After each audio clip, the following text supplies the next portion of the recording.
Good afternoon, everybody. Today we are going to complete our remaining part of the second part. Okay. आज आपल्याला काय करायचं आहे, one act play आपला त्याचा सेकंड पार्ट जो आहे त्याचा उरलेला थोडासा भाग आपल्याला पूर्ण करायचा आहे. बघूया तर मग आतापर्यंत आपण काय बघितलं होतं. सगळ्यात पहिले मी तुम्हाला शॉर्टमध्ये समरी सांगणार आहे. या ठिकाणी बघा, राजा आहे, अंधेर नगरीचा चौपट राजा आहे. त्याच्या दरबारात एक केस येते. त्या ठिकाणी चोर येतो. तो चोर आपली कथा सांगत आहे. तो सांगतो की माझा मित्र मी एका ठिकाणी गमावला, मी चोरी करत असताना घर पडून गेलं. मग घरमालकाला बोलवण्यात येतं, व्यापाऱ्याला बोलवण्यात येतं. व्यापारी काय करतो, आपला दोष कोणाला लावतो, ब्रिकलेअरवर लावतो. ब्रिकलेअर आपला दोष मॉर्टर मेकरवर लावतो. मॉर्टर मेकर आपला दोष पॉटरवर लावतो. पॉटर आपला दोष गोल्डस्मिथच्या डॉटरवर लावतो. गोल्डस्मिथ आपला मनी लेंडरच्या डॉटरवर लावतो. आता मनी लेंडरची डॉटर आपला दोष कोणावर लावते, गोल्डस्मिथवर लावते. आणि गोल्डस्मिथ मग आपला दोष कोणावर लावतो, राजावर लावतो. पण राजा या ठिकाणी कुठलीही गोष्ट ऐकून घ्यायला तयार नसतो आणि मग फाशी देण्याची ठरवण्यात येते. कोणाला, तर सोनाराला. पण सोनाराच्या नशिबाने जो गळफास असतो तो त्याच्या गळ्यात बसत नाही. मग राजा परत एक विक्षिप्त अशी आज्ञा देतो की जो कोणी या दरबारात आहे त्याच्या गळ्याला हा फास बसेल त्याला तो फास लटकवून, म्हणजे त्याला फासावर लटकवून द्या. आणि मग काय होत आहे बघा, जो दरबारामध्ये जे सेवक असतात आणि जे जमलेली प्रजा असते त्यांच्या गळ्यामध्ये तो फास लटकवून बघण्यात येतो. आणि जो संन्यासाचा शिष्य असतो तो त्या ठिकाणी महाराजांचा नमस्कार करायला आलेला असतो किंवा महाराजांना भेटायला आलेला असतो. त्याच्या गळ्यात तो फास योग्य होतो आणि त्याला फासाला लटकवण्यासाठी घेऊन जाण्यात येतं. मग त्या ठिकाणी जसं त्याला फासाला लटकवणार त्याच वेळी त्याचे जे गुरुजी असतात ते गुरुजी त्या ठिकाणी धावत येतात आणि काय सांगत आहे की आता मला तुम्ही फासावर लटकवा. मग या ठिकाणी त्या गुरुजी सकट त्याचा जो शिष्य आहे आणि ते दोन सेवक आणि तो जल्लाद आहे ते सगळे परत दरबारात येत आहेत आणि त्या गुरुजींबद्दलची माहिती सांगण्यात येत आहे. इथपर्यंत आपण मागच्या लेक्चरमध्ये बघितलं. चला तर मग आता उरलेला भाग आपल्याला बघायचा आहे. O noble king, you are sage. Sage म्हणजे संन्यासी. तो काय सांगते बघा, O noble king, you are most generous, be kind and allow me to be hanged in place of my disciple. I beg of you. बघा, says म्हणजे काय, संन्यासी महाराजांना काय म्हणत आहे, ओ महाराज तुम्ही खूप उदात्त आहात, तुम्ही खूप महान आहात, थोर आहात. आता बी काइंड आणि माझ्यावर दया करा आणि allow me to be hang आणि मला फासावर लटकवण्याचा आदेश द्या. कोणाच्या ऐवजी, in place of my disciple, माझं जे सेवक आहे किंवा शिष्य आहे, माझे जे शिष्य आहे त्या शिष्याच्या ऐवजी तुम्ही मला फासावर लटकवा असा आदेश तुम्ही आता द्या. आय बेग ऑफ यू, मी तुम्हाला याचना करत आहे. आता महाराज काय सांगतो बघा, मग या ठिकाणी जे शिष्याला वाचवण्यासाठी त्याचे गुरुजी या ठिकाणी दरबारात आलेले आणि ते महाराजांकडे प्रार्थना करत आहे की महाराज तुम्ही मला फासावर लटकवा पण माझ्या शिष्याला सोडून द्या. King, what a strange appeal, exclamatory sentence आहे. बघा याचा असर्टिव्ह सेंटेन्स कसं होणार, it is a very strange appeal.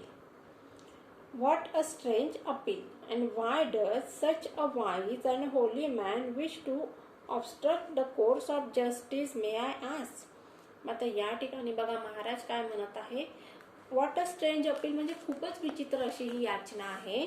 आणि का, व्हाय डज कशासाठी, सच म्हणजे असा एक हुशार, वाईज म्हणजे हुशार, तज्ज्ञ, होली म्हणजे पवित्र असा जो मनुष्य आहे त्याने असं कसं मला करायचं, ऑब्स्ट्रक्ट म्हणजे काय, अडथळा आणत आहे, न्यायदानाच्या कामामध्ये अडथळा का आणत आहे. आणि मी विचारू शकतो का तुम्ही महाराज असं कशासाठी करत आहात, तुम्ही हुशार आहात, थोर आहात, पवित्र आहात आणि तुम्ही राज्यामध्ये न्यायदानाचं काम का करू देत नाही आहात.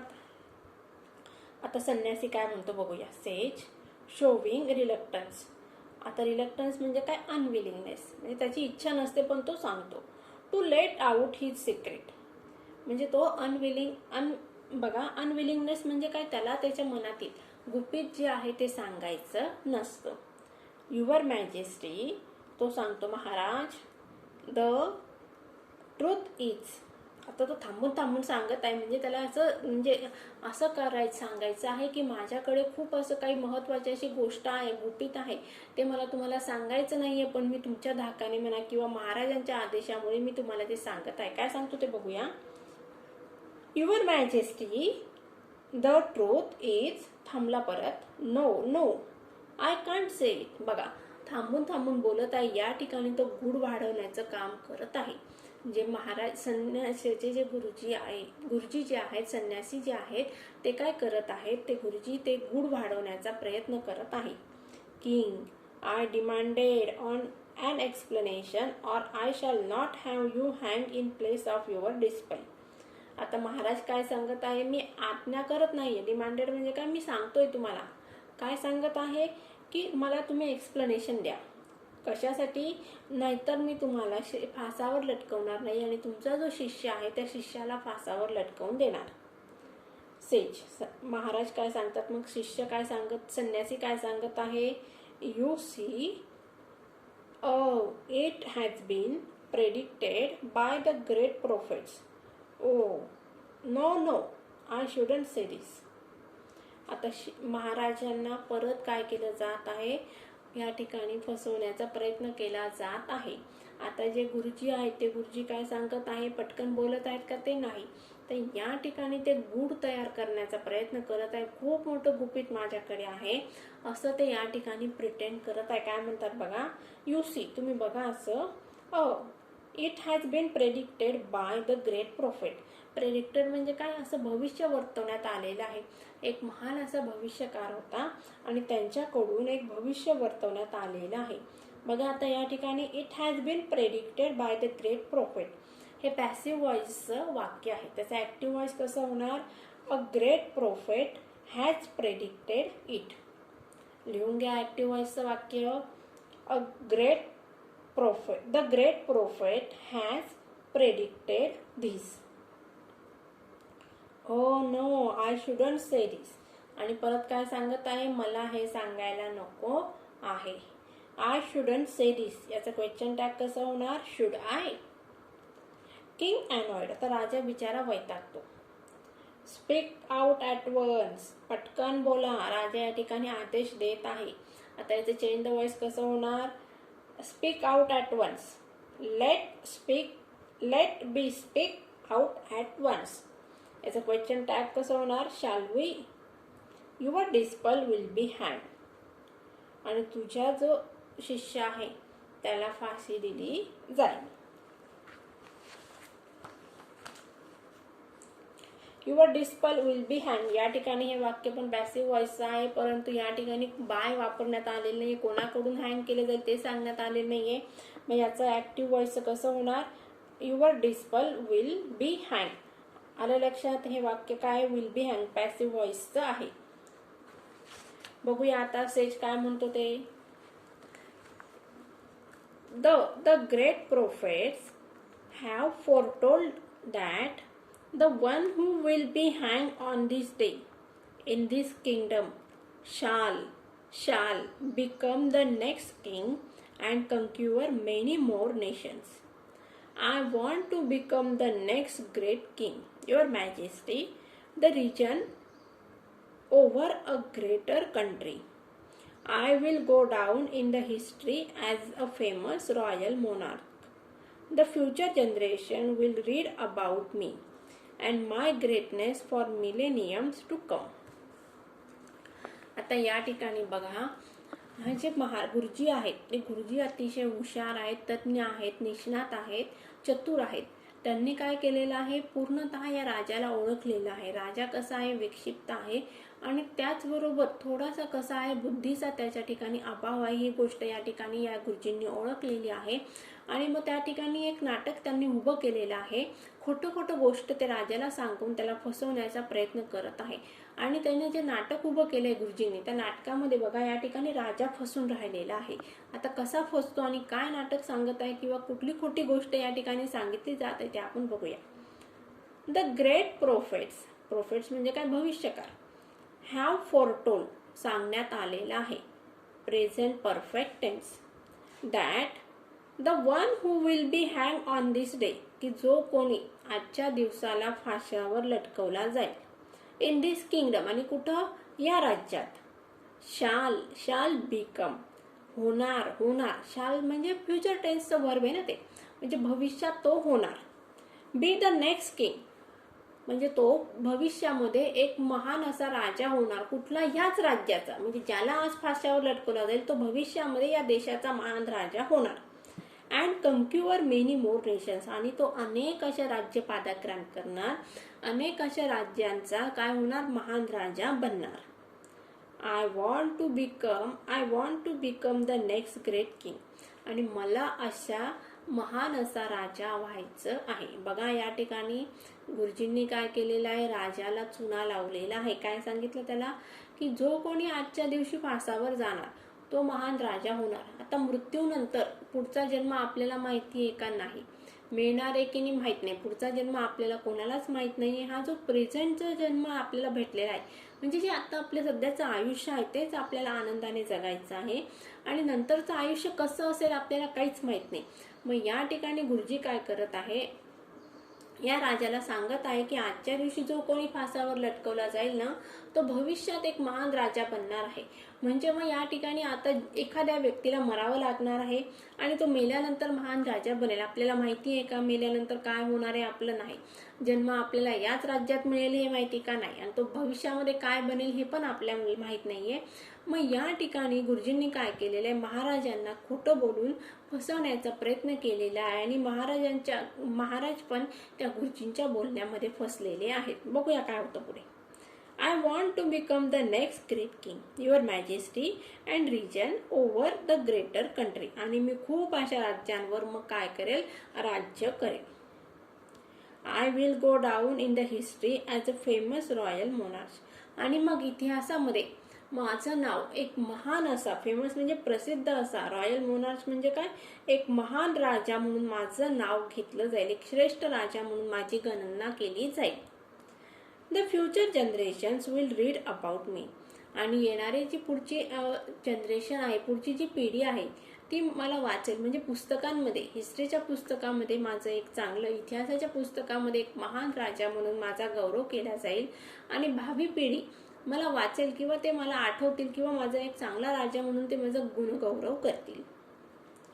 And my greatness for millenniums to come, millenniums म्हणजे काय, 1000 इयर्स म्हणजे 100 वर्ष, आणि पुढच्या 100 वर्षापर्यंत लोक माझ्या नावाचं कौतुक करतील किंवा माझं नाव घेतील, माझ्या नावाची चर्चा राहील. I shall never earn that fame if I remain a relax a says.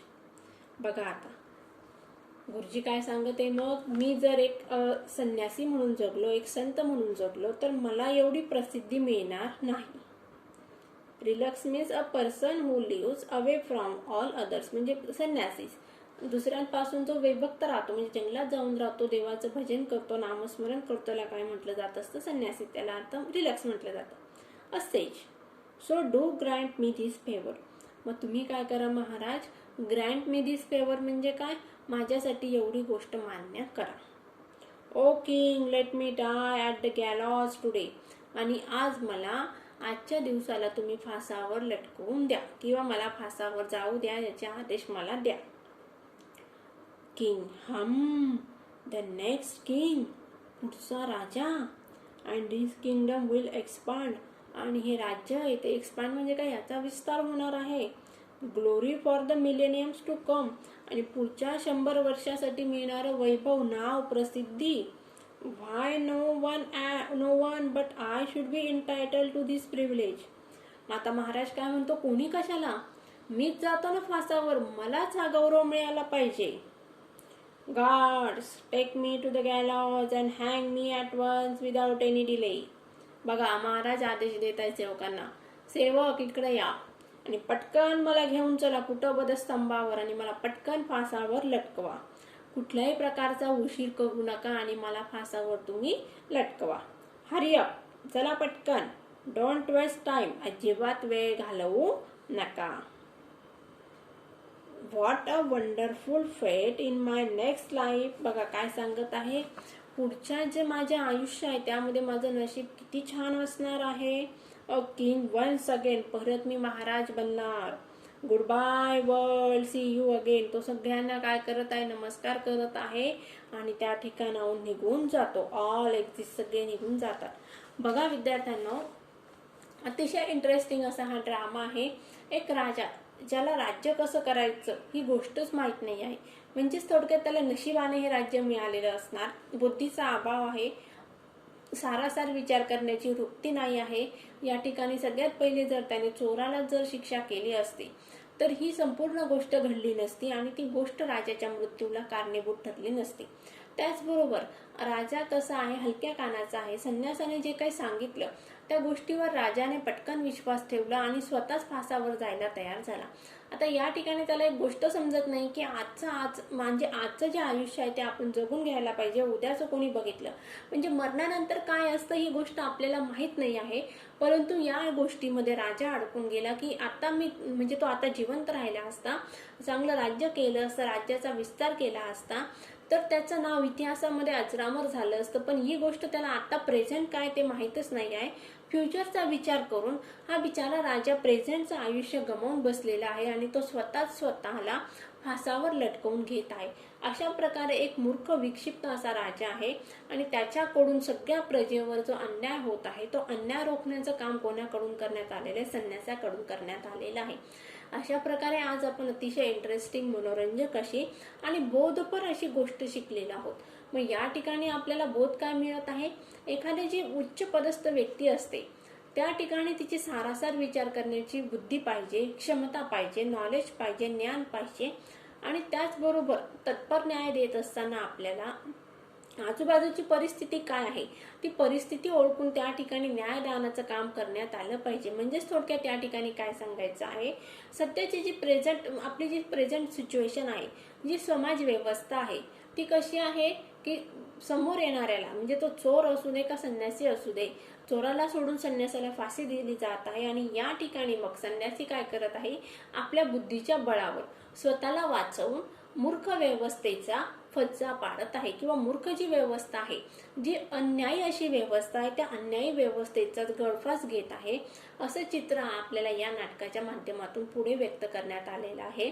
मला असं वाटतं तुम्हाला सगळ्यांना हा प्ले समजलाच असेल.